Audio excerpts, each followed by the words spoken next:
जयतल सद्गुरु प्रभु महाराज को जय, श्री कृष्ण परमात्मा को जय, गीता माता को जय, పోచమ్మ అమ్మవారికి. రెండవ అధ్యాయం 38వ శ్లోకం. సుఖ దుఃఖే సమీకృత్వా లాభాలాభౌ జయా జయౌ తతో యుద్ధాయ యుజ్యస్వ నైవం పాపమవాప్స్యసి. ఓ అర్జున, సుఖదుఖముల యందును లాభ నష్టముల యందును జయాపజయముల యందును సమబుద్ధి కలిగి యుద్ధమునకు సంసిద్ధుడవగుము. అట్లు చేసితివేని నీవు పాపమును పొందకుందువు అని చెప్పి శ్రీకృష్ణ పరమాత్మ అర్జునుడికి సూచిస్తున్నాడు. అంటే మనం ఇప్పుడు రెండవ అధ్యాయంలో ఉన్నాం, 38వ శ్లోకం. గత శ్లోకంలో ఏమని చెప్తారంటే, నీవు యుద్ధం చేస్తే నీవు విజయాన్ని పొందితే రాజసుఖాన్ని అనుభవిస్తావు, ఒకవేళ మరణిస్తే స్వర్గానికి వెళ్తావు. నీకు రెండు వైపులా ఆఫరే ఉంది, ఓడినా ప్రయోజనమే గెలిచినా ప్రయోజనమే ఉంది. కాబట్టి నువ్వేం ఫీల్ అవ్వాల్సిన అవసరం లేదు, కర్తవ్య కర్మను నిర్వర్తించు అని చెప్పారు. అది అయిన తర్వాత నెక్స్ట్ ఇప్పుడు ఏమని చెప్తున్నారంటే, ఇక్కడి నుంచి అంటే 38 కాడ నుంచి తర్వాత నెక్స్ట్ మనకు ఒక కర్మ సిద్ధాంతాన్ని శ్రీకృష్ణ పరమాత్మ మనకు ఇంట్రడ్యూస్ చేసేటువంటి ప్రయత్నం చేస్తారు. అంటే ఒక కర్మను యోగంగా మార్చుకునేటువంటి విధానం, కర్మను యోగంగా మార్చుకునేటువంటి విధానాన్ని పరమాత్మ 38వ శ్లోకం కాడ నుంచి స్టార్ట్ చేస్తారు. 40లో అంటే ఈ యొక్క ధార్మిక పరమైనటువంటి కర్మల అనుష్ఠానం చేయటం వల్ల ఎలాంటి ప్రయోజనం పొందుతాము అనేటువంటి దాన్ని 40వ శ్లోకంలో మనకు సూచిస్తారు. తర్వాత కర్మ యొక్క ప్రయోజనాన్ని, కర్మ ఎలా చేయాలి అనేటువంటి అంశాలను మనకు సూచించడం అనేటువంటిది జరుగుతుంది. ఇక్కడ ఏమని చెప్తున్నారంటే, జనరల్గా ప్రతి మనిషికి కూడా యూనివర్సల్ ఫండమెంటల్ ఉంది. యూనివర్సల్ ఫండమెంటల్ ఏంటంటే, ఎవరైనా సత్కర్మ చేస్తే పుణ్యం వస్తుంది, తత్ఫలితంగా పుణ్యం యొక్క కారణం చేత సుఖం వస్తుంది, పుణ్యం వల్ల సుఖం వస్తుంది. నెక్స్ట్ దుష్కర్మ చేయటం వల్ల, చేయరానటువంటి కర్మలు చేస్తే అంటే శాస్త్ర విరుద్ధమైనటువంటి కర్మలు. ఇక్కడ మళ్ళీ కర్మలు అంటే మనం అనుకునేటువంటి వాటిని కాదు. ఇక ఎప్పుడైనా కానీ ఈ పని చేయొచ్చా ఆ పని చేయొచ్చా అనేదానికి ప్రామాణికం శాస్త్రం. తస్మాశాస్త్రం ప్రమాణంతే కార్యకార్య వ్యవస్థితం. మనం ఏ కర్మ చేసినా కానీ అది ఎస్ఆర్ను, అది మంచిది కాదు అని డిసిషన్ తీసుకునేటువంటి ఛాన్స్ మనకు లేదు.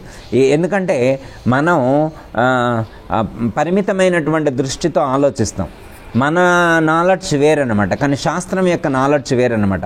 శాస్త్రం ఏంటంటే సునిశ్చితంగా పరిశీలించి ఒక విషయానికి సంబంధించినటువంటి అన్ని కోణాలలో స్పృశించి ఆ విషయాన్ని అన్ని కోణాలలో విచారించిన తర్వాతనే దానికి సంబంధించినటువంటి సమగ్రమైనటువంటి జ్ఞానాన్ని మనకు అందిస్తారు. కాబట్టి అది చేస్తే ఎలాంటి ప్రయోజనం కలుగుద్ది అనేటువంటిది మనం శాస్త్రాన్ని అనుసరించినప్పుడు మనకు ఎక్కువ ప్రయోజనం కలుగుతుందన్నమాట. ఎందుకంటే మనం ఎవరినైనా సలహా అడిగితే వాళ్ళు సరిగా చెప్పవచ్చు, వాళ్ళ బుద్ధికి తోచిందే చెప్తారు. కానీ అదే ఇక్కడ శాస్త్రాన్ని అనుసరించామనుకోండి, శాస్త్రం ఎప్పుడూ మిస్టేక్ చెప్పదనమాట, ఎప్పుడు శాస్త్రం అనేటువంటిది మిస్టేక్ చెప్పదు. అందుకని మనం శాస్త్రంలో ఏమని చెప్పారు, సత్కర్మలు చేస్తే పుణ్యం వస్తుంది, పుణ్యం వల్ల సుఖాలు వస్తాయి. దుష్కర్మ చేస్తే పాపం వస్తుంది, ఆ పాపం వల్ల దుఃఖం వస్తుంది. ఎగ్జాంపుల్ ఎట్లా అంటే, ఇప్పుడు మనకి కష్టాలు వచ్చాయనుకోండి, కష్టాలు అనుభవిస్తుంటే ఏమనుకోవాలంటే మనం చేసినటువంటి పాపం ఖర్చు అవుతుంది అనుకోవాలి, ఫీల్ అవ్వాల్సిన అవసరం కూడా లేదు. సుఖాలు అనుభవిస్తే ఏమనుకోవాలంటే ఉన్న పుణ్యం మొత్తం ఖర్చు అయిపోతుందని చెప్పి ఫీల్ అవ్వాలన్నమాట. సో ఎక్కువ సుఖాలు అనుభవిస్తే పుణ్యం ఖర్చు అవుతుందని అర్థం, ఎక్కువ కష్టాలు అనుభవిస్తున్నామంటే పాపం ఖర్చు అవుతుందని చెప్పి అర్థం అన్నమాట. ఓకే, అంటే ఎప్పుడూ ఏది స్థిరంగా ఉండదు. సుఖం కానీ దుఃఖం కానీ జీవితం మనం క్యాలిక్యులేట్ చేసుకున్నాం అనుకోండి, స్టార్టింగ్ నుంచి ఇప్పటి వరకు మనం క్యాలిక్యులేట్ చేసుకున్నాం. అందరూ ఎప్పుడూ సుఖంగా ఉన్నోళ్ళు ఉండరు, ఎప్పుడూ కష్టాలు పడుతున్నోళ్ళు ఉండరు. ఏమని చెప్పారంటే ఒక కష్టం పోయాక మళ్ళీ సుఖం వస్తుంది, మళ్ళీ సుఖం తర్వాత మళ్ళీ సుఖం రావచ్చు, అదే మళ్ళీ కష్టం రావచ్చు, మళ్ళీ సుఖం రావచ్చు. ఇట్లా ఒకదానికొకటి ఓతప్రోతమే, సుఖం వెనక దుఃఖం, దుఃఖం వెనక సుఖం, అట్లా మిళితమై మిశ్రితమై ఉంటుంది. దాన్ని జీవితము అన్నారు. ఎప్పుడు అందరిది ఒకే విధంగా ఎప్పుడు కూడా కొనసాగదు, అప్ అండ్ డౌన్స్ అనేటువంటివి ఖచ్చితంగా ఉంటవి అని చెప్తారు. ఏమండి మరి ఈ అప్ అండ్ డౌన్స్ కానీ కష్టాలు కానీ పేదోళ్ళకేగా ఉండేది, మరి కోటీశ్వర్లకు ఉంటాయా? కోటీశ్వర్లకు ఉంటాయా అని క్వశ్చన్ అనమాట. అంటే మనిషి యొక్క కాన్సెప్ట్ అండి, ఈ ప్రపంచంలో ధనం ఉంటే కష్టపడకుండా జీవించవచ్చు అనేటువంటి కాన్సెప్ట్ మనిషికి ఉంటుంది, కానీ అది కరెక్ట్ కాదనమాట. ఏమన్నారంటే కాలు తడవకుండా సముద్రాన్నైనా దాటొచ్చు. అర్థమైందమ్మా? కాలు తడవకుండా సముద్రాన్నైనా దాటొచ్చు, కానీ కన్ను తడవకుండా సంసారాన్ని దాటలేరు. అంటే ఏంటి అర్థం? కన్ను తడవకుండా అంటే మొహం కడుక్కున్నప్పుడు నీళ్ళు రావటమా? అట్లా కాదుగమ్మా. దుఃఖం రాకుండా, ఈ మనిషి ఏడవకుండా ఈ సంసారాన్ని దాటడం కష్టం. అవసరమైతే సముద్రాన్నైనా దాటొచ్చట, సముద్రాన్నైనా దాటొచ్చు, కానీ కన్నును తడపకుండా సంసారాన్ని దాటలేరు అన్నారు. ఏమండి గురువుగారు మీరు అనుకుంటున్నారు, పుట్టిన తర్వాత నేను ఇప్పటివరకు అసలు ఏడవలేదండి, పుట్టాక నేను ఏడవలేదు, మీరేదో అన్నారు, ఇప్పటికి 80 వచ్చు, ఇంకా నేను ఏడవలేదు అంటారు. అంటే కన్ను తడవటం అంటే కూర్చొని బడబడబడని నీళ్లు కార్చి ఏడవటం అనే కాదు. కొంతమందికి నీళ్లు రావచ్చు, రాకపోవచ్చు, కానీ మనసులో బాధ కలగకుండా, మనసు కించిత్తైనా ఒత్తిడికి గురి కాకుండా ఈ సంసారాన్ని దాటడం కష్టం అని చెప్పి మన పెద్దలు సూచిస్తున్నారు. ఓకే అమ్మా? ఎట్లా ఉంటాయి సుఖాలు దుఃఖాలు అనేటువంటి వాటికి ఎగ్జాంపుల్ ఏమని చెప్పారంటే, ఒక ఆయన ప్రయాణం చేస్తూ ఉన్నాడనమాట. అక్కడ వెళ్తూ ఉంటే కొంచెం మసక చీకటి పడిందనమాట. వెళ్తూ ఉంటే చూసుకోకుండా గోతిలో పడ్డాడు, పాత పాడుబడ్డ బాయి, దాంట్లో పడ్డాడు. ఇంకా అన్ని ముళ్ళ కంచెలే మొలుచున్నాయి అనమాట. వాటి మధ్యలో అలా వెళ్ళి కదలకుండా పడిపోయింది అనమాట. ప్రస్తుతానికైతే ఎంత డ్యామేజ్ ఏం లేదు. పడిన తర్వాత నిల్చుంటే కొంచెం కదిలితే ఈ ముళ్ళు గుచ్చుకుంటుంది, అటు కదిలితే ఆ ముళ్ళు గుచ్చుకుంటుంది, ఇటు కదిలితే ముళ్ళు గుచ్చుకుంటుంది, ఇలా ముళ్ళు గుచ్చుకుంటున్నాయి అని చెప్పి ఇలా పైకి చూసినాను. పైకి చూస్తే ఈయన పైనుంచి కిందికి జారేప్పుడు పైన తేనె తట్టుంటే దానికి తాకాడనమాట. దానికి తాకితే కింద పడ్డాడనమాట. దాని ఒత్తిడికి తగిలి దాంట్లో నుంచి తేనె డ్రాప్స్ పడుతున్నాయి అనమాట. ఇలా పైకి చూస్తే ఒక తేనె డ్రాప్ పడింది, బాగానే ఉందనుకున్నాడు. పడ్డా కానీ బాగానే ఉందన్నాడు. తర్వాత మళ్ళీ ఇటు కలితే ములుగుతుంది, అబ్బో బాగలేదు అంటాడు. మళ్ళీ ఇటు పైకి చూస్తే మళ్ళీ ఒక డ్రాప్ పడ్డది, బాగానే ఉందన్నాడు. అర్థమైందమ్మా? మన జీవితం కూడా అలాగే ఉందన్నాడు. కాసేపు బాగానే ఉన్నట్టు ఉంటుంది, తర్వాత అస్సలు బాగలేదని అనుకుంటాం. అంటే కొంచెం సుఖం వస్తే నాకేముంది, నేను మహారాజుని అంటాడు. కొంచెం కష్టం వస్తే ఎందుకు ఈ జీవితం, నేను ఎప్పుడు అంటూనే ఉంటానని చెప్పి అలా అంటాడు. అంటే మనిషికి ఒక స్థిరమైనటువంటి జ్ఞానం లేనప్పుడు ఇలా అప్ అండ్ డౌన్స్తో ఉంటాడనమాట. స్థిరమైన జ్ఞానం లేకపోవడం చేత ఏమవుతుందంటే కష్టం వస్తే కుంగిపోతాడు, సుఖం వస్తే పొంగిపోతాడు. అంటే సుఖం వచ్చిందనుకోండి నాకంటే గొప్పోడు లేడంటాడు, అదే కష్టం వచ్చిందనుకోండి నాకంటే తక్కువ వాడి ప్రపంచంలో లేడేలేమని చెప్పి తనను తానే నిందించుకుంటూ ఉండేటువంటి వాళ్ళని కూడా మనం చూస్తూ ఉంటాం. అది మనకు చెప్పినట్టు. అయితే ఇక్కడ శ్రీకృష్ణ పరమాత్మ ఏమని చెప్తున్నారంటే కర్మను బ్యాలెన్స్ చేయటం నేర్చుకోవాలంటున్నారు. ఇక్కడ ఏమంటున్నారంటే అమ్మ ఇప్పుడు భగవద్గీత చదివితే కష్టాలు రావని చెప్పట్లా, భగవద్గీత చదివితే కష్టాలు రావని చెప్పి దేవుడిని వేడుకుంటే కష్టాలు రావని చెప్పట్ల. ఇక్కడ ఏమంటున్నారంటే 2వ అధ్యాయంలో 38వ శ్లోకంలో ఏమని చెప్తున్నారంటే కర్మను బ్యాలెన్స్ చేయటం నేర్చుకోవాలి. అర్జున నువ్వు యుద్ధం చేసినా కానీ పాపం అంటకుండా ఉండేటువంటి ఆ ప్రొసీజర్ తెలుసుకోవాలి. ఆ ప్రొసీజరు తెలుసుకోవాలి. ప్రొసీజర్ తెలుసుకొని నువ్వు ఫాలో అయినవనుకో నీకు దుఃఖం రాదు. అసలు నువ్వు పాపాన్ని టచ్ అయ్యవు. పాపాన్ని టచ్ చేయకుండా కూడా నువ్వు యుద్ధం చేసేటువంటి ఛాన్స్ నీకు ఉంది. అంటే కర్మను బ్యాలెన్స్ చేసుకునేటువంటి ఆ టెక్నాలజీ నీకు తెలియాలి. ఆ టెక్నిక్ ఏంటో నువ్వు తెలుసుకోవాలి. ఆ టెక్నిక్ తెలుసుకుంటే నువ్వు ఈజీగా చేయగలుగుతావు అని చెప్పారు. ఎట్లా అంటే ఆ టెక్నిక్ తెలియాలన్నమాట. ఆ టెక్నికే వేదాంతం. అది తెలుసుకోవడం కోసమే మనం భగవద్గీత చదవటం. శ్రీకృష్ణ పరమాత్మ ఎలా గైడ్ చేస్తున్నాడు అనేటువంటిది తెలుసుకోవడం మనకు తెలుసు. కానీ ఒకసారి భగవద్గీతలో చెప్పింది కూడా మనం సమన్వయం చేసుకుంటే ఇంకా కాన్ఫిడెంట్గా, కాంక్రీట్గా, దృఢంగా ఉంటాం మనం.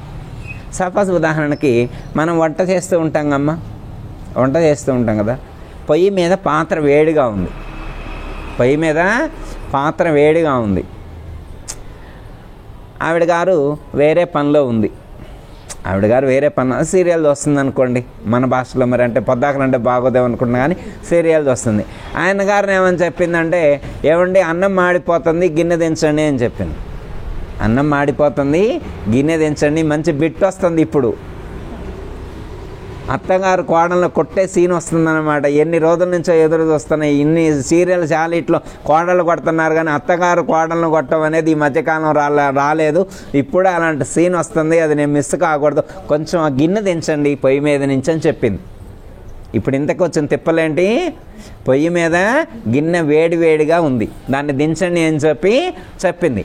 ఆయన వెళ్ళి ఇలా పట్టుకున్నాడు, దించుతాను. ఆయన ఎప్పుడు దించలేదు కదా, ఇవాళే కదా గిన్నె దించడం ప్రాక్టీసు. పాత ఎక్స్పీరియన్స్ ఏమైనా ఉంటే బాగుండేది. ఇప్పుడే ట్రైనింగ్ ప్రిపేర్ అవుతున్నాడు. పట్టుకుంటే వెంటనే కాలింది అన్నాడు. సరే కొబ్బరి నూనె రాసుకున్నాడు. అంటే గిన్నె వేడిగా ఉంది కానీ పొయ్యి మీద నుంచి దించాలి. ఏం చేయాలి అంటే మన చేతితోటే పట్టుకోవాలి కదా, చేతితో పట్టుకోకుండా దించడానికి ఛాన్స్ లేదు కదా. కాకపోతే మన చేతికి గిన్నెకి మధ్యలో ఇబ్బంది లేకుండా ఉండేటువంటి సిచ్యువేషన్ క్రియేట్ చేసుకోవాలి. గిన్నెకి చేతికి మధ్యలో వేరే ఏదైనా ఒక క్లాత్ లాంటిది మనం పెట్టుకున్నట్టయితే, గిన్నెకు చేతికి మధ్యలో క్లాత్ పెట్టుకుంటే ఆ వేడిని ఆ క్లాత్ కంట్రోల్ చేస్తుంది. అప్పుడు మన చేతికి ఇబ్బంది ఉండదు, గిన్నెను దించడం సులువవుతుంది. ఓకే, అర్థమైంది. ఇదే టెక్నాలజీ అన్నారు, ఇదే టెక్నిక్ అన్నారు. భగవద్గీతలో శ్రీకృష్ణ పరమాత్మ చెప్పిన టెక్నిక్ ఏంటంటే ఇదే అన్నమాట. గిన్నె దించాలి కానీ దానికి ఉన్నటువంటి వేడి ఏదైతే ఉన్నదో వేడి నీకు తాకకుండా ఉండేటువంటి మాధ్యమాన్ని ఏదైనా నువ్వు ఏర్పాటు చేసుకో అని చెప్పడం అనేటువంటిది జరిగింది. ఓకే, గురువుగారు ఇదంటే బాగానే ఉంది, మరి ఇది గిన్నె దించడం అంటే మాకు రోజు ఎక్స్పీరియన్సే. ఇప్పుడు మేము ఒకళ్ళని తిట్టాలనుకుంటున్నాం లేదా కొట్టాలనుకున్నాం, కొట్టిన తర్వాత కూడా ఆ పాపం మా అకౌంట్లో పడకుండా ఉండాలంటే ఏమన్నా టెక్నిక్ ఏమైనా ఉంటే చెప్పండి అని చెప్పి మనం అడిగినాం అనుకోండి, ఉంటుందా అట్లాంటి టెక్నిక్ ఉంటుందా? వేరే వాళ్ళని తిట్టి కానీ కొట్టి కానీ మన అకౌంట్లో పడకుండా ఉండేటువంటిది ఉంటుందా అమ్మ? ఉండదు కదా. మరి శ్రీకృష్ణ పరమాత్మ ఏమంటుండంటే, అర్జున నీవు నీ కౌరవులందరినీ కూడా చంపు, కానీ చంపిన తర్వాత వాళ్ళని చంపడం ద్వారా వచ్చేటువంటి పాపం ఒకవేళ ఏదైనా ఉంటే నువ్వు కర్మ చేయటం ద్వారా వచ్చేటువంటి పాపం ఏదైనా ఉంటే అది నీ అకౌంట్లో పడకుండా చూసుకునేటువంటి విధానాన్ని నేను సూచిస్తా అన్నాడు. ఇక్కడ శ్రీకృష్ణ పరమాత్మ ఒక్క పాపాన్ని కూర్చో చెప్పట్లేదమ్మా, పుణ్యం కూడా, పాపం ఒక్కటే కాదు పుణ్యం కూడా లేకుండా చేసుకోవాలి. చాలామంది అనుకుంటారు అంటే పాపము పుణ్యము ఒకదానికొకటి రెండు ఓతప్రోతమై ఉంటాయి. కొన్ని కర్మలు చేసినప్పుడు ఆ చూసేటువంటి దృక్కోణాన్ని బట్టి ఉంటుందన్నమాట. సపోజ్ ఉదాహరణకి చిన్న ఎగ్జాంపుల్ ఒకటి చెప్తున్నామ్మా. ఒక చోట మామిడి చెట్టు ఉంది, పెద్దగా విస్తరించి ఉంది. ఎండాకాలం అందరూ ఆ మామిడి చెట్టు కిందకి వెళ్ళారు. అక్కడ ఒక బావి ఉంది, మంచినీళ్ళు తాగారు. మామిడి పండ్లు తలా 3 మంచిగా పండు ఉంటే తలా 3 తిని చెట్టు కిందనే హాయిగా విశ్రాంతి తీసుకున్నారు. ఇప్పుడు ఏమంటారు ఎవరైనా? చెట్టుకు పుణ్యం వచ్చింది అంటారు. చెట్టు వాళ్ళకి నీడనిచ్చింది, మంచిగా మామిడి పండ్లు ఇచ్చింది కాబట్టి చెట్టుకు పుణ్యం వచ్చింది అంటారమ్మా? వస్తుందా రాదా? వస్తుందమ్మా. అయితే పడుకున్న తర్వాత గాలి వస్తే కొమ్మ విరిగి వాళ్ళ మీద పెడితే 4 కాళ్ళు ఇరిగినాయి. మరి చెట్టుకు పాపం వచ్చిందా రాదా? పాపం రాదంటాడు. దానికేం సంబంధం అంటే మన క్యాలిక్యులేషన్స్ అలా ఉంటాయి. మన క్యాలిక్యులేషన్స్ ఎలా ఉంటాయంటే మామిడి పండ్లు ఇచ్చింది కాబట్టి పుణ్యం మాత్రమే వస్తుంది, కానీ గాలికి విరిగి పడితే కొమ్మ విరిగి పడితే దానికి పాపం ఎందుకు వస్తుందని చెప్పి మనం అంటాం. కానీ శాస్త్రం ఏమని చెప్తుందంటే పండు ఇవ్వటం వల్ల పుణ్యం వస్తే కొమ్మ విరిగితే పాపం కూడా వస్తాయి. రెండూ దానికి సంబంధించినటువంటివి. ఆ ఫలితం రెండు విధాలుగా ఫలితం వస్తుంది అనేటువంటిది మనం అర్థం చేసుకోవాలి. పరిమితంగా కాకుండా కొంచెం విశాల దృక్పథంతో, విశాలమైనటువంటి దృష్టితో మనం ఆ యొక్క అంశాన్ని మనం పరిగణలోకి తీసుకునేటువంటి ప్రయత్నం చేయాలి అని చెప్తున్నారు. ఒకటి, కర్మ చేస్తే ఫలితం వస్తుంది. Universal fundamental. మనకు తెలిసినా తెలియకపోయినా కానీ కర్మ అంటే పని. కర్మ అంటే ఏంటి? పని. పని చేస్తే ఫలితం వస్తుంది. పని చేస్తే ఫలితం వస్తుంది. కర్మమున పుట్టు జంతువు కర్మమున వృద్ధి చెంది కర్మమున జడను కర్మమే జనులకు దైవము కర్మమే సుఖ దుఃఖములకు కారణమధిప అని చెప్పారు. కర్మమున పుట్టు జంతువు కర్మమున వృద్ధి చెందును కర్మమే జనులకు దైవము కర్మమే సుఖ దుఃఖములకు కారణమధిప అన్నారు. అసలు ఈ ప్రపంచంలో జనానికి దైవం వేరే కాదు, కర్మే దైవం అని చెప్తున్నారు ఇక్కడ శాస్త్రంలో. ఇది మహాభారతంలోనే చెప్పారు ఈ పద్యం. కర్మమున పుట్టు జంతువు కర్మమున వృద్ధి చెంది కర్మమున జడును. కర్మచేతనే పుట్టాడు, కర్మచేతనే పెరుగుతున్నాడు, కర్మచేతనే నశిస్తున్నాడు. కర్మమే జనులకు దైవము, కర్మమే మనిషికి దైవము, కర్మమే సుఖ దుఃఖములకు కారణమధిప అని చెప్పారు. అంటే మన యొక్క సుఖానికి కానీ దుఃఖానికి కానీ కర్మయే ప్రధానమైనటువంటి కారణంగా మనకు ఇక్కడ సూచించడం అనేటువంటిది జరిగింది. అయితే శ్రీకృష్ణ పరమాత్మ ఏమంటున్నారంటే సుఖ దుఃఖముల యందును లాభ నష్టముల యందును జయాపజయముల యందును సమబుద్ధి కలిగి యుద్ధమునకు సంసిద్ధుడవు కమ్ము, అట్లు చేసిదివేని నీవు పాపమును పొందకుందువు అని చెప్తున్నారు. అంటే ఎవరైతే ఇక్కడ ఏమని చెప్తున్నారంటే సమత్వ స్థితిలో ఉండాలి అంటున్నారు. అంటే కర్మ చేసినప్పుడు ఆ వచ్చేటువంటి ఫలితమునందు సమస్థితిలో ఎవరైతే ఉంటారో, సమత్వ స్థితి యందు ఎవరైతే ఉంటారో వాళ్ళు ఈ యొక్క కర్మ యొక్క ప్రభావాన్ని అంటారు అని సూచించటం అనేటువంటిది జరిగింది. అంటే ఇక్కడ ఏమని చెప్తానంటే కర్మ చేయాలి కానీ ఫలితాన్ని అంటకుండా ఉండేటువంటి విధానాన్ని తెలుసుకోవాలి. కర్మ చేయాలి కానీ ఫలితాన్ని అంటకుండా ఉండేటువంటి విధానం ఏదైనా ఉంటే దాన్ని నువ్వు తెలుసుకో అర్జున అని చెప్పటం అనేటువంటిది. ఎందుకంటే కర్మ చేయకుండా ఉండటం ఈ మన ప్రపంచంలో ఎవ్వరికీ కూడా సాధ్యం కాదు. కర్మ అంటే పని, ఏదో ఒక పని చేయాలి. కొన్ని అసంకల్పితంగా జరుగుతాయి, కొన్ని సంకల్పితంగా జరుగుతాయి. సంకల్పిత కర్మలు కొన్ని, అసంకల్పిత కర్మలు కూడా కొన్ని ఉన్నాయి. సంకల్పిత కర్మలు ఏంటి? మనం కావాలని చేసేటువంటివి. ఈ చెయ్యి కదలాలంటే మన సంకల్పం ఉండాలి, కాలు కదలాలంటే మన సంకల్పం ఉండాలి. కానీ కొన్ని కర్మలు మనకు సంబంధం లేకుండానే జరుగుతాయి. ఇప్పుడు గుండె కొట్టుకుంటుంది అనుకోండి, మనకు సంబంధం ఉందా? లంగ్స్ పనిచేస్తున్నాయి అనుకోండి, మనకు సంబంధం ఉందా? లివర్ పనిచేస్తుంది అనుకోండి, మనకు సంబంధం ఉందా? కిడ్నీలు పనిచేస్తున్నాయి, మనకు సంబంధం ఉందా?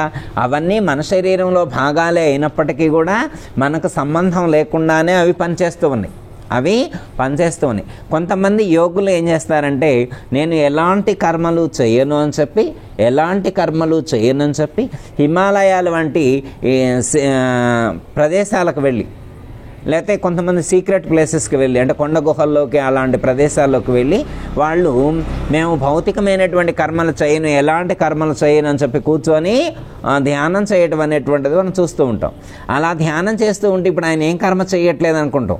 అంటే స్థూల శరీరంగా మనకు బాహ్యంగా కొన్ని చూసినప్పుడు ఏ కర్మ చేయలేదన్నట్టు కనిపించినప్పటికీ కూడా లోపల ఉన్నటువంటి అవయవాలు పనిచేస్తూనే ఉంటాయి. లేకపోతే గోళ్ళు పెరుగుతూనే ఉంటాయి, వెంట్రుకలు పెరుగుతూనే ఉంటాయి.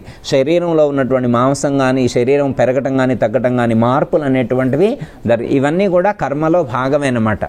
ఇవన్నీ కూడా కర్మలో భాగంగానే చెప్పడం అనేటువంటిది జరిగింది. అందుకని నేను కర్మ చెయ్యను అని అంటాం నీకు కుదరదు. ఈ ప్రపంచంలో పుట్టాడు అంటే ప్రతి ఒక్కరు కూడా కర్మ చేయవలసిందే. మనమందరం కూడా కర్మజీవులం. కర్మ చేయకుండా తప్పించుకునేటువంటి అవకాశం ఎవరికి కూడా లేదు. కాబట్టి ఖచ్చితంగా కర్మ చేయవలసిందే. కర్మ చేయాలి, కానీ ఆ కర్మ చేయటం ద్వారా వచ్చేటువంటి ఫలితాన్ని మనకు అంటకుండా చూసుకునేటువంటి విధానాన్ని మనం అలవర్చుకోవాలి అని చెప్తున్నారు. దీన్ని ఏమన్నారంటే నిష్కామ కర్మ అన్నారు. నిష్కామ కర్మ అన్నారు. పని చేయాలి కానీ ఫలితమునందు ఆసక్తి లేకుండా ఉండాలి, లేతే ఎలాంటి కోరిక లేకుండా ప్రతిఫలాపేక్ష లేకుండా చేసేటువంటి కర్మ ఏదైతే ఉంటుందో అది మనల్ని ఇబ్బంది పెట్టదు, మనల్ని మనకు దుఃఖాన్ని కలిగించదు అని చెప్పారు. దీనికే ఇంకో మంచి వర్డ్ ఇంకోటి చెప్తారనమాట. నిష్కామ కర్మ అనేటువంటిదే గొప్ప పదం. ఇంకా గొప్ప పదం ఏంటంటే కర్తృత్వరహిత కర్మాచరణ అని చెప్పారు. కర్తృత్వం లేకుండా ఉండటం అనేటువంటిది అంటే ప్రతి మనిషి కూడా ప్రతి విషయంలో చేసేప్పుడు కర్తృత్వాన్ని వహిస్తారు. నేనే చేస్తున్నాను, నా వల్లనే జరుగుతుంది అనేటువంటి ఆలోచన ప్రతి ఒక్కరికి కూడా ఉంటుంది.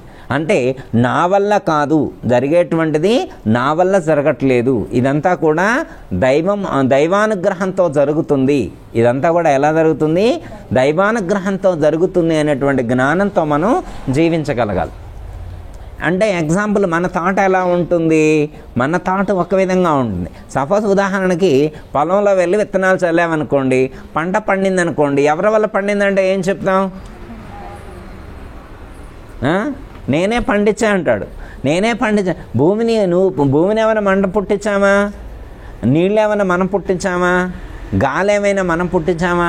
టెంపరేచర్ ఏమైనా మనం ప్రజెంట్ చేసామా? అర్థమైందమ్మా? టెంపరేచర్ మంది కాదు. సూర్యుడు చంద్రుడు మన ఆధీనంలో ఉండేవాళ్ళు కాదు. నీళ్లు మన ఆధీనంలో ఉండేటువంటివి కావు. గాలి మన ఆధీనంలో ఉండేటువంటిది కాదు. భూమి మన ఆధీనంలో ఉండేటువంటిది కాదు. భూమి పరమాత్మకు సంబంధించిందే. గాలి, నీరు, నిప్పు ఇవన్నీ కూడా దైవానికి సంబంధించినటువంటివే. వాటితో సంబంధం లేకుండా, ప్రకృతితో పంచభూతాలతో సంబంధం లేకుండా మనం ఏదైనా కానీ చేయగలిగితే, సృష్టించగలిగితే, ఏదైనా మనం సాధించగలిగితే అది మన గొప్ప అని మనం చెప్పుకోవచ్చు. కానీ ఈరోజు ఒకతను పండిస్తే అది తన వల్ల అని అనుకోవడం సరైనటువంటిది కాదు అని చెప్పి ఇక్కడ చెప్తున్నారు. ఏదైనా చేయగలుగుతున్నామంటే అది మన వల్ల జరిగేటువంటిది కాదు, దైవశక్తి చేత మాత్రమే అది జరుగుతుంది అనేటువంటి జ్ఞానంతో మనం జీవించగలగాలి. ఓకే అమ్మా? సుఖ దుఃఖములయందు సమస్థితిలో ఉండాలి అని చెప్పారు. సుఖ దుఃఖములయందు సమస్థితిలో ఉండాలి అన్నారు. లేకపోతే లాభ నష్టాలయందు సమస్థితిలో ఉండాలి అన్నారు. ఇంకొక మాట ఏమని చెప్తున్నానంటే జయాపజయములేందు, అంటే విజయాన్ని సాధించినా కానీ ఓడిపోయినా కానీ సమస్థితిలో ఉండాలి అని చెప్పటం అనేటువంటిది ఇది అందరికీ సాధ్యమయ్యేటువంటిది కాదు. ఒక యోగికి మాత్రమే సాధ్యమయ్యేటువంటిది, ఒక జ్ఞానికి మాత్రమే సాధ్యమయ్యేటువంటిది. మనం ఎప్పుడైనా ఓడిపోయామనుకోండి, అంత హ్యాపీ అట్మాస్ఫియర్లో ఉండగలుగుతామా? మనం హ్యాపీగా ఉండలేం. ఓడిపోతే హ్యాపీగా ఉండలేమన్నమాట. మనకు నష్టం వచ్చిందనుకోండి, హ్యాపీగా ఉండలేము. అవునా కదా? మనకి ఏదైనా బాధ కలిగిందనుకోండి, మనం హ్యాపీగా ఉండలేము. కానీ మహాత్ములు ఉండగలుగుతారు. దాన్నే మనం అలవాటు చేసుకోవాలి అని చెప్పి ఇక్కడ మనకు శ్రీకృష్ణ పరమాత్మ సూచించటం అనేటువంటిది జరిగింది. అంటే ఏంటంటే పని చేయటం మాత్రమే మనవంతు, ఫలితం మన ఆధీనంలో లేదు అని చెప్తున్నారు. మరి పని మనం చేసినప్పుడు ఫలితం మన ఆధీనంలో ఉండాలి కదా.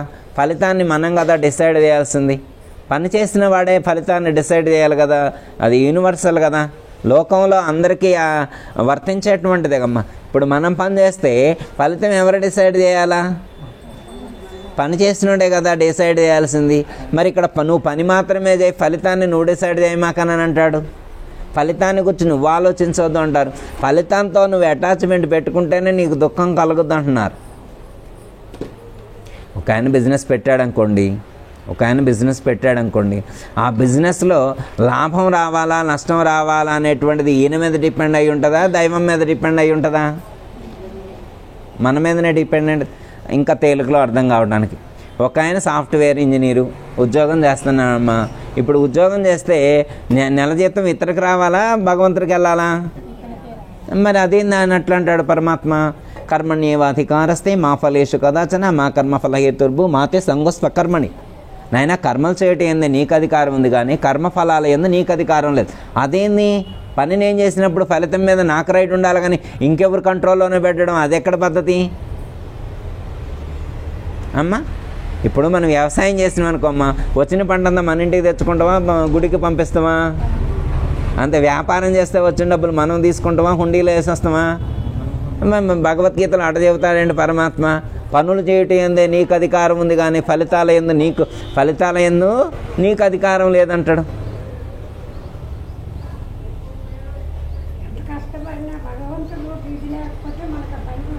అది భగవంతుడి యొక్క అనుగ్రహం ఉండాలి. భగవంతుడి యొక్క అనుగ్రహం ఉండాలి. అనుగ్రహం ఉంటేనే అవుద్ది, లేకపోతే కాదు.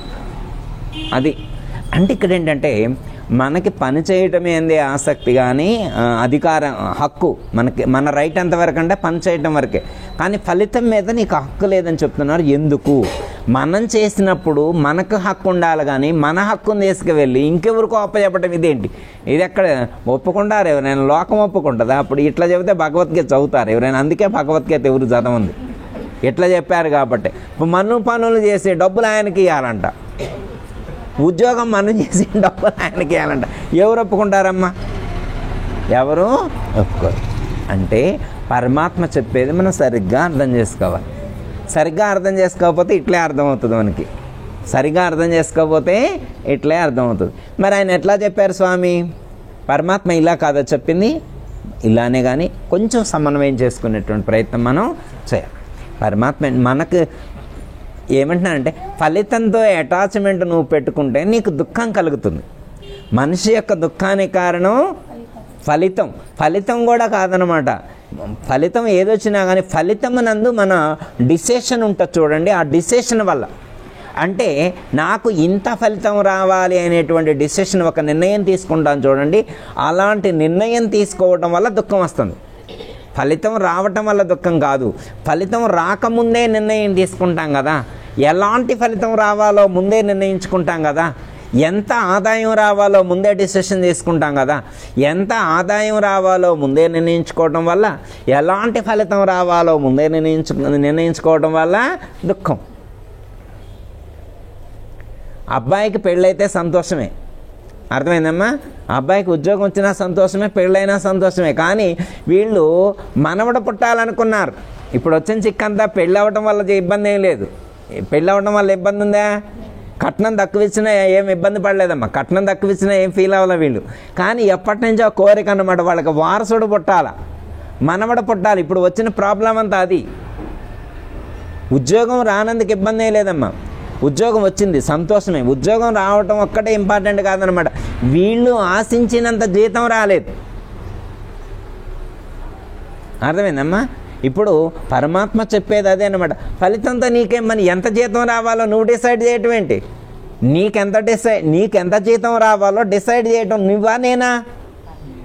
నీకు మనవడు పుట్టాలా మనవరాలు పుట్టాలా డిసైడ్ చేసేది నువ్వా నేనా? నీ పొలంలో ఎంత పండాలో డిసైడ్ చేయాల్సింది నువ్వా నేనా? నువ్వు గత జన్మలో ఎంత కర్మ చేసావో, ఎలాంటి కర్మ చేసావో, నువ్వు చేసినటువంటి కర్మలకు నీకు ఎన్ని గింజలు పండించాలా, నీకు ఎన్ని బస్తాల ధాన్యం పండించాలో అది నాకు సంబంధించింది. నీకేం పని? నువ్వు ముందే డిసైడ్ చేసుకొని కూర్చొని ఏడుస్తూ ఉంటావు. నాకు అన్ని పండలేదు అని ఏడుస్తావు. నీకు సంబంధం లేని విషయం కదా అది. నీకు పంట వేయటం మాత్రమే సంబంధం. ఎన్ని బస్తాల ధాన్యం పండాలో అది నాకు సంబంధించింది. నీ పిల్లవాడిని ఆఫీసుకు పంపేయడం మాత్రమే నీ డ్యూటీ. వాడికి ఎంత జీతం రావాలో డిసైడ్ చేయాల్సింది నేను. నీకు మనవరాలు పుట్టాలా మనవడు పుట్టాలా అనేటువంటి డిసైడ్ చేయాల్సింది నేను. నువ్వు ఓన్లీ పిల్లవాడికి పెళ్లి చేయటం మాత్రమే నీ డ్యూటీ. That's all.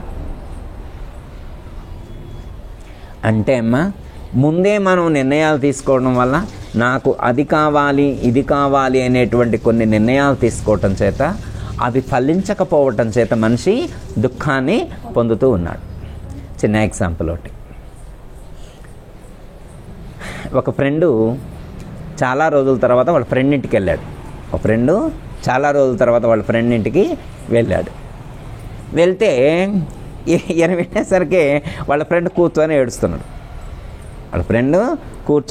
మంచి బిజినెస్ మ్యాగ్నెట్, మంచి వ్యాపారవేత్త అనమాట. మంచి వ్యాపారవేత్త, ఎంతో ప్రసిద్ధి చెందినటువంటి వ్యాపారవేత్త. మంచి పాపులారిటీ కూడా ఉందన్నమాట ఆ ప్రాంతంలో. అంత పాపులారిటీ ఉన్నటువంటి వాడు కూర్చొని ఏడుస్తుంటే ఈయనకే మనసుకి బాధ అనిపించింది. ఫ్రెండ్కే బాధ అనిపించింది, అయ్యో ఎన్ని సంవత్సరాల తర్వాత రాక వీడింటికి వస్తే వాడు చూడంగలోనే ఏడుస్తూ కనపడ్డాడు అని చెప్పి ఇతను కూడా కాసేపు బాధపడ్డాడు. మరి ఓదార్చాలిగమ్మ ఫ్రెండ్ అన్న తర్వాత. ఫ్రెండ్ ఏడుస్తూ ఉంటే ఫ్రెండ్ ఊరుకుంటాడా? కాసేపు ఓదార్చుదని కూర్చొని పర్లేదురా, ఏం కాదురా అని చెప్పి, మరి ఇంతకీ ఏంట్రా ఎందుకు ఏడుస్తున్నావు అంటే, ఈ సంవత్సరం నాకు 12 లక్షల లాస్ వచ్చింది అన్నాడు. ఎన్ని లక్షలు? 12 లక్షల లాస్ వచ్చింది, అందుకే నేను ఏడుస్తున్నా అన్నాడు. 12 లక్షలు. ఈయన కూడా కాసేపు బాధపడ్డాడు, అయ్యో మరి 12 లక్షల లాస్ వస్తే ఎవరికైనా ఇబ్బందే కదా అని చెప్పి బాధపడ్డాడు. తర్వాత ఆయనకు వేరే ఫోన్ వచ్చింది, బయటికి వెళ్ళాడు. బయటికి వెళ్ళిన తర్వాత ఆయన భార్య, ఫ్రెండ్ భార్య వచ్చింది. వస్తే అన్నయ్య గారు టీ తాగుదురు కానీ టీ ఇచ్చింది, కూర్చోబెట్టి కాస్త స్నాక్స్ అట్లా పెట్టిన తర్వాత ఆమెతో మాట్లాడాడు. ఆవిడ ఆడవట్ల, ఆవిడ హ్యాపీగానే ఉంది. అర్థమైందమ్మా? భార్యాభర్తలో భర్త మాత్రం ఏడుస్తున్నాడు, ఆవిడ హ్యాపీగానే ఉంది. ఏంటి ఈవిడ చూస్తే ముఖంలో కళకళలాడిపోతుంది, మరి వాడు చూస్తే అట్లా దివాలో కూర్చొని ఏడుస్తున్నాడు. ఎంతకీ అర్థం కాలే ఈయనకి. మరి ఏంటమ్మా వాడు కూర్చొని ఏడుస్తున్నాడు, మరి నీ ముఖం చూస్తే చిరునవ్వు చిందిస్తున్నట్టుంది, మరి నిజంగా వాడు చెప్పేది నిజమేనంటావా? వాడికి లాస్ వచ్చింది అంటాడు. లాస్ వచ్చిందంటే వచ్చింది, రాలేదంటే రాలేదు. ఈ సంవత్సరం ఆయన టార్గెట్ 50 లక్షలు రావాలని పెట్టుకున్నాడు. టార్గెట్ 50 లక్షలు ఇన్కమ్ రావాలని పెట్టుకున్నాడు. 38 వచ్చింది వాడికి, 12 రాలేదు. ఇప్పుడు అందుకోసం ఏడుస్తున్నాడు. వాడు ఏడ్చేది ఎందుకోసం? 12 రానందుకు. మరి 38 వచ్చినందుకు కూడా సంతోషించవచ్చు కదా అమ్మ. ఇప్పుడు వాడి దుఃఖం ఏంటంటే, అంటే ముందే ఫిక్స్ అయింది 50 రావాలని, ముందే ఫిక్స్ అయింది కాబట్టి 50 రాలేదు కాబట్టి ఏడుస్తున్నాడు. అసలు రాలేదా? వచ్చింది కానీ ఆ వచ్చిన దాంతో సంతృప్తి పడలేకపోతున్నాడు. వచ్చిన దాంతో మనిషి సంతృప్తి చెందలేకపోతున్నాడు, అందుకోసం దుఃఖాన్ని పొందుతున్నాడు మనిషి. పరమాత్మ చెప్పేది అదే అన్నమాట. నాయన, ఫలితం నువ్వు డిసైడ్ చేయొద్దు. ఫలితాన్ని నువ్వు డిసైడ్ చేస్తే ఒక్కోసారి నీకు హ్యాపీగా ఉండదు, ఒక్కోసారి ఫీల్ అవుతావు, ఒక్కోసారి నీకు బాధ కలుగుతుంది. అందుకని ఫలితాన్ని నాకు వదిలిపెట్టినాయన, నువ్వు కేవలం కర్తవ్య కర్మలు నిర్వర్తించు. నీ కర్తవ్యం ఏదైతే ఉన్నదో అది చెయ్యి. నీకు ఈ లోకంలో ఏది చెయ్యాలని నేను నిర్దేశించానో అది నువ్వు చెయ్యి. అది నువ్వు చేస్తే ఆ వచ్చే ఫలితం ఏదైతే ఉన్నదో అది నాకు ఒప్పచెప్పు. అందుకే ఎలా జీవించాలన్నారంటే శాస్త్రంలో పెద్దలు, ప్రసాద భావంతో జీవించాలన్నారు. ఎలా జీవించాలి? ప్రసాద భావంతో జీవించాలి. దేన్ని ప్రసాదంగా భావించాలి అంటే, ప్రతి ఒక్కటి ప్రసాదంగానే భావించాలి. ప్రతి ఒక్కటి కూడా ప్రసాదంగానే భావించాలి. మనిషి చూడండి అమ్మ, డబ్బులు రావాలి అంటాడు తప్ప అమ్మ, ఒక ఆయనకి డబ్బులు రావాలంటే డబ్బులు వచ్చినాయి. డబ్బులు రావాలంటే 10 కోట్లు వచ్చినాయి. 10 కోట్లు వచ్చినాయి. 10 కోట్లు వచ్చిన తర్వాత 2 చోట్ల 4 రంధ్రాలు పెట్టారు. గుండెకి 2 రంధ్రాలను, ఊపిరితిత్తులకు 2 రంధ్రాలు పెట్టారు. 4 రంధ్రాలు పెట్టారు. ఇప్పుడు ఆ 4కే 4 కోట్లు అయిపోయినాయి ఆ 4 రంధ్రాలకి. అర్థమైందా? పరమాత్మను మంచి ఆరోగ్యం కోరుకునే వాళ్ళు ఎవరున్నారమ్మా?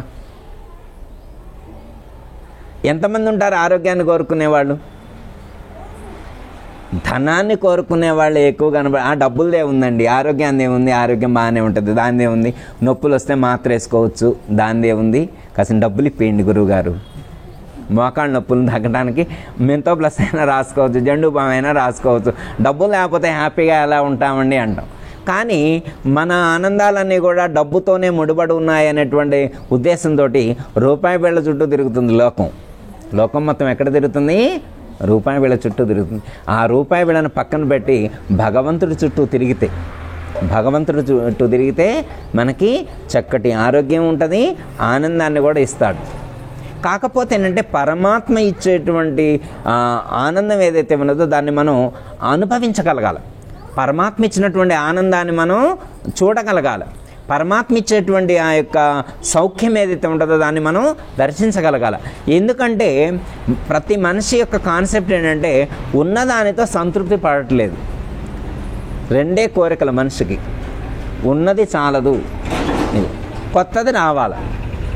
నా పరిధిలో లేని, నా ఆధీనంలో లేనటువంటిది నాకు రావాలి అనేటువంటి తపన, కోరికతో మనిషి ఇబ్బంది పడుతూ ఉన్నాడు, దుఃఖాన్ని పొందుతూ ఉన్నాడు. అర్థమైందమ్మా? ముందు మన చుట్టూ ఉన్నటువంటి ఎన్విరాన్మెంట్ని, మన చుట్టూ ఉన్నటువంటి పరిసరాలను పరిశీలించినప్పుడు మనకంటే తక్కువ స్థితిలో ఉన్నటువంటి వాళ్ళు ఆనందంగా జీవించగలుగుతున్నారు. మనకంటే తక్కువ స్థితిలో ఉన్నటువంటి వాళ్ళు ఆనందంగా జీవించగలుగుతున్నారు. అయినా మనం ఆనందంగా జీవించలేకపోతున్నామంటే కారణం ఏం లేదన్నట్టు, డబ్బులు లేక కాదు, తృప్తి లేక. ఎందువల్ల దుఃఖాన్ని పొందుతున్నామంటే తృప్తి లేకపోవడం చేత దుఃఖాన్ని పొందుతున్నాం. చిన్న ఎగ్జాంపుల్ ఒకటి, అంటే మనిషి ఈర్ష్య, అసూయల కారణం చేత జ్ఞానాన్ని తెలుసుకోలేకపోతూ ఉన్నాడు. ఒకతను ఒక ఊరిలో జాబ్ చేసేవాడు. ఉన్నట్లుండి ట్రాన్స్ఫర్ అయింది, వేరే ఊరికి ట్రాన్స్ఫర్ అయింది. ఈ ఊరిలోనే ఇల్లు అవన్నీ ఉన్నాయి. ఆ ఇల్లు రెంట్కి ఇచ్చారు. తర్వాత ఊరు వెళ్ళారనమాట. అక్కడ ఉద్యోగం చేసిన తర్వాత, అక్కడ మళ్ళీ 5-6 సంవత్సరాలు ఉద్యోగం చేసిన తర్వాత మళ్ళీ వీళ్ళ ఊరికే ట్రాన్స్ఫర్ అయింది.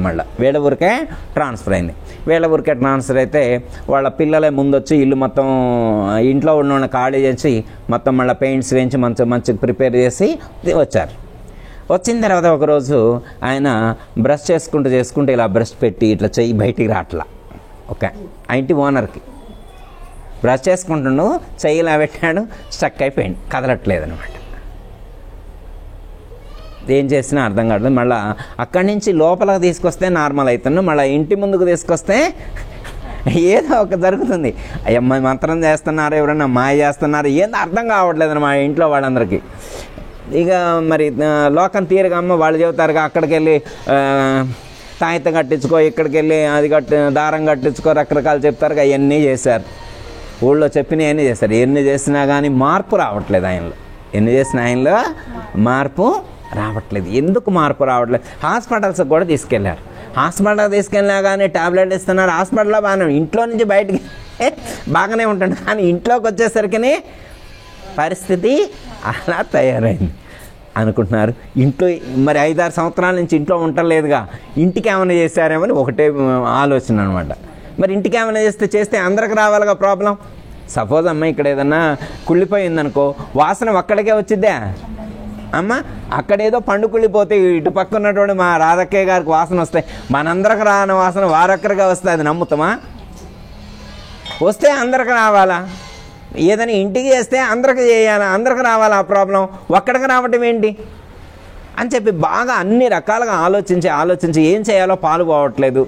ఆయన ఇంటి ముందుకు వస్తే ఇట్లా ఉన్నాడు, ఇట్లా స్ట్రక్ అయిపోతున్నాడు అనమాట. ఇట్లా కూర్చున్నట్టే నిల్చున్నట్టే ఉండండి. ఏం జరుగుతుంది, ఏమిటి అనేటువంటిది బాగా ఆలోచిస్తే చివరికి వీళ్ళకు బాగా తెలిసినటువంటి ఒక జ్ఞాని ఉంటే ఆయనని తీసుకొచ్చారు వాళ్ళ ఇంటికి. ఒకరోజు ఆయన్ని తీసుకొచ్చారు. ఇట్లా మనలాగే భగవద్గీత ఆయన్ని చెప్తారనమాట. ఆయన కానీ తీసుకొచ్చారు. ఇంటికి తీసుకొచ్చిన తర్వాత వీళ్ళకి వెనకటి నుంచి బాగా పరిచయం అనమాట, వీళ్ళతో ఇంట్రాక్షన్ ఎక్కువ ఉందన్నమాట. ఉంటే ఆయనతో మాట్లాడిస్తారనమాట. ఏం జరుగుతుంది ఏంటనేటువంటిది ఒకసారి ఆయన గారికి చెప్తారు. ఇట్లా మేము 5-6 సంవత్సరాలు అట్లా ఊరెళ్ళి వచ్చినాం స్వామి, మీకు కూడా తెలుసు కదా, మరి మొన్ననే వచ్చిన కాడి నుంచి ఇదే పరిస్థితి, మరి మాకేం పాలు పోవట్లేదు, లోపలికి వెళ్తే బాగానే ఉంటాడు, కానీ ఇక్కడ ఇంటి ముందరకి ఈ సరౌండింగ్స్కి వస్తే ఇలా అయిపోతున్నాడు ఏంటి అని చెప్పి అంటారు.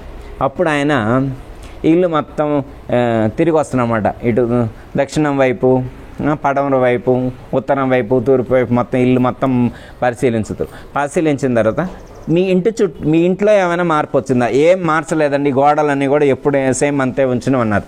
ఓకే, ఇది బాగా.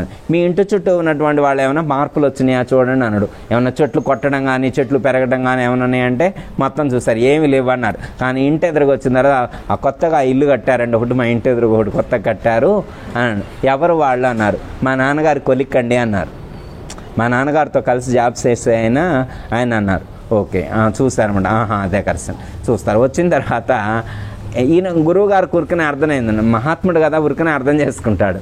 ఎందుకంటే వీళ్ళకంటే ఉన్నతమైనటువంటి స్థితిలో వాళ్ళ స్నేహితుడు పెద్ద ఇల్లు కట్టాడని అది తట్టుకోలేకపోతుంది.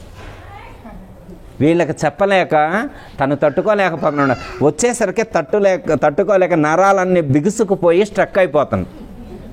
అంత ఈర్ష్య ఉందన్నమాట.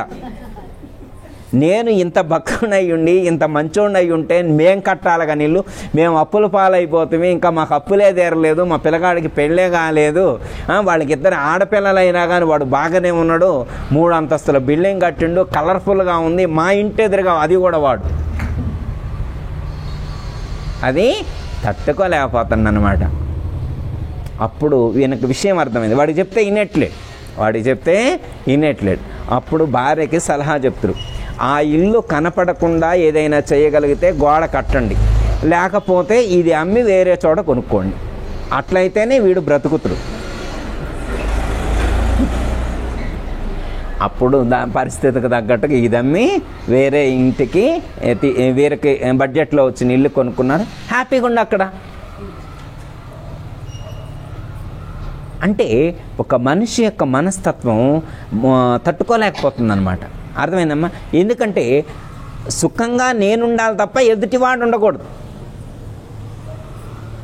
ఉంటే నేను బాగుండాలి తప్ప అవతల వాడు బాగోకూడదు. ఇంకోటి ఏంటంటే ప్రతి విషయంలో కూడా నేనే గొప్ప, ఎదుటి వాళ్ళందరూ తక్కువే నాకంటే. ఎప్పుడైనా ఎదుటి వాళ్ళు తక్కువే. పూజలైనా నేనే బాగా చేస్తా.